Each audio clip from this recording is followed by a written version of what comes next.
Hi guys, welcome back to the channel. So 60,000 rupees में ऐसे दो लैपटॉप्स हैं मेनली जो भाई काफी ज्यादा कंफ्यूजन क्रिएट कर रहे हैं सारे व्यूअर्स के बीच में। एक है MSI Thin 15 जो आता है i5 13 Gen RTX 3050 के साथ, और दूसरा है Asus का A15 जो आता है RTX 2050 के साथ विद Ryzen 7। अब देखो, ये दो जो लैपटॉप्स हैं अपने प्राइस ब्रैकेट में काफी अच्छे परफॉर्मेंस वाले लैपटॉप्स हैं।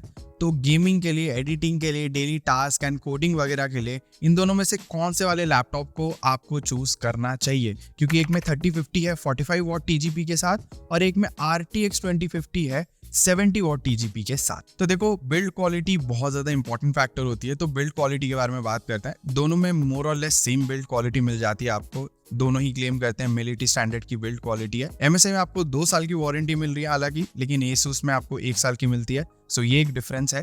एंड हाँ, एक चीज मैं बता दूं, दोनों के जो प्राइस हैं वो थोड़े ऊपर नीचे होते रहते हैं। तो मैंने best buying links description box में दे रखा है, आप जाके चेकआउट कर सकते हो। Right now the prices of MSI Thin 15 is around 54,000 and जो A15 है Asus का, उसकी प्राइस 58-60,000 के बीच में मिल जाएगी। सो बिल्ड क्वालिटी में मोर और लेस सेम ही है। जो एक डिफरेंस आता है वो आता है कीबोर्ड में। बैकलिट कीबोर्ड्स हैं, बट MSI Thin में आपको फुल साइज कीबोर्ड नहीं मिलता है। इट मींस आपको नम पैड नहीं मिलेगा। A15 में आपको नम पैड मिल जाता है। ट्रैक पैड की क्वालिटी दोनों में सेम है। मुझे लगता है A15 में स्लाइटली ट्रैक पैड जो है वो बेटर है, मुझे ऐसा फील होता है। बाकी वेबकैम की क्वालिटी, कीबोर्ड की टाइपिंग का एक्सपीरियंस, स्पीकर्स की क्वालिटी, ये सब कुछ सेम है। और हाँ, जो डिस्प्ले है दोनों में ही 15.6 इंचेस का है। IPS पैनल है, 144 हर्ट्ज के साथ आता है एंड 45% NTSC का कलर गैमेट है, और फुल HD रेजोल्यूशन है दोनों ही लैपटॉप्स में। तो देखो, डिस्प्ले में, ओवरऑल बिल्ड क्वालिटी में मामला सेम है। लेकिन अगर लुक्स की बात करूं तो मुझे ज्यादा मिनिमल लुकिंग MSI लगता है, मतलब जो MSI का थिन सीरीज,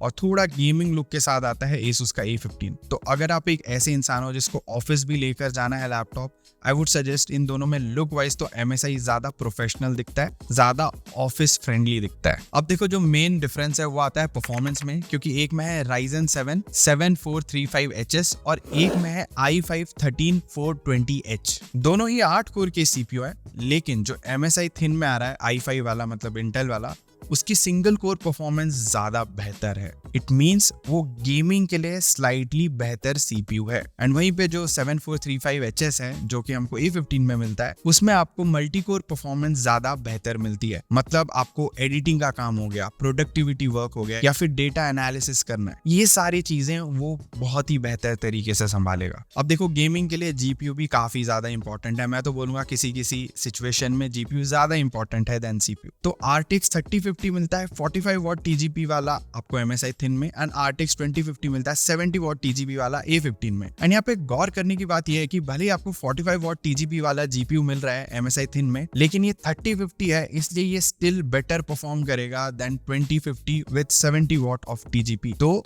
क्लियर कट यहाँ पे एक आंसर मिल जाता है कि अगर आपको गेमिंग करनी है then MSI Thin is a better choice than A15। And to add to this I will say कि थर्मल्स भी स्लाइटली बेटर है MSI Thin में। अब A15 की अगर मैं बात करूं, वहां पे एक एडवांटेज है कि जो रैम मिलती है 16 GB की, वो DDR5 की है। दोनों में ही 16 GB की रैम है, लेकिन MSI Thin में DDR4 है, और दोनों को ही आप एक्सपैंड कर सकते हो, एक्स्ट्रा स्लॉट्स हैं। A15 में DDR5 रैम का डेफिनेटली एक एडवांटेज मिलेगा आपको। बाकी 512 GB की Gen 4 SSD दोनों में ही मौजूद है, सो उसको भी आप फर्दर एक्सपैंड कर सकते हो। लेकिन जो मेन काम है रैम का, जो स्पीड है DDR5 की, वो बहुत ही बेहतरीन है compare to DDR4।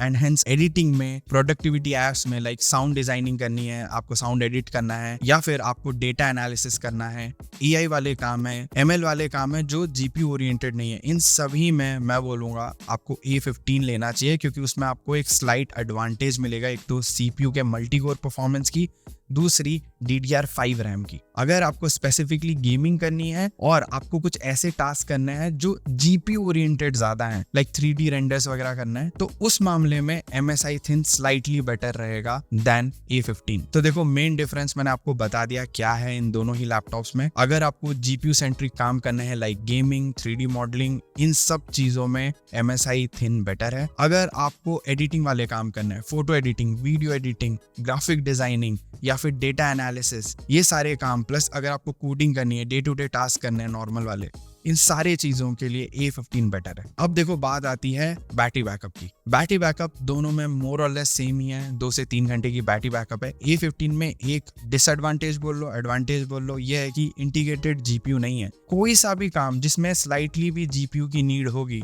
I guess सारे कामों में होती है, तो जो इंटीग्रेटेड जीपीयू है उससे ये काम नहीं लेगा, ये डायरेक्ट डेडिकेटेड जीपीयू से काम लेगा, क्योंकि ऑब्वियसली इंटीग्रेटेड जीपीयू नहीं है and hence that results into more power consumption. Obviously बात है, इससे बैटरी बैकअप कम मिलेगी बट परफॉर्मेंस तगड़ी मिलेगी। तो MSI थिन और A15 में मोर और लेस सेम बैटरी बैकअप मिलने वाली है। परफॉर्मेंस वाइज कौन से कैटेगरी में आपको कैसी परफॉर्मेंस मिलेगी वो मैंने बता दिया। तो दोस्तों यही था पूरा कंपैरिजन वीडियो। आई होप आपके सारे डाउट्स क्लियर हो गए होंगे। अगर आपका फर्दर कोई सवाल या सुझाव रह गया इन दोनों लैपटॉप से रिलेटेड तो कमेंट करके जरूर बताना। नए हो चैनल पे तो प्लीज कंसीडर सब्सक्राइबिंग। ऐसे ही रिव्यूज एंड कंपैरिजन वीडियोस में लेकर आता रहता हूँ जो आपको डेफिनेटली हेल्प करेंगे फ्यूचर में। सो मैं मिलता हूँ आपको अगले वीडियो में। Until then, over and out.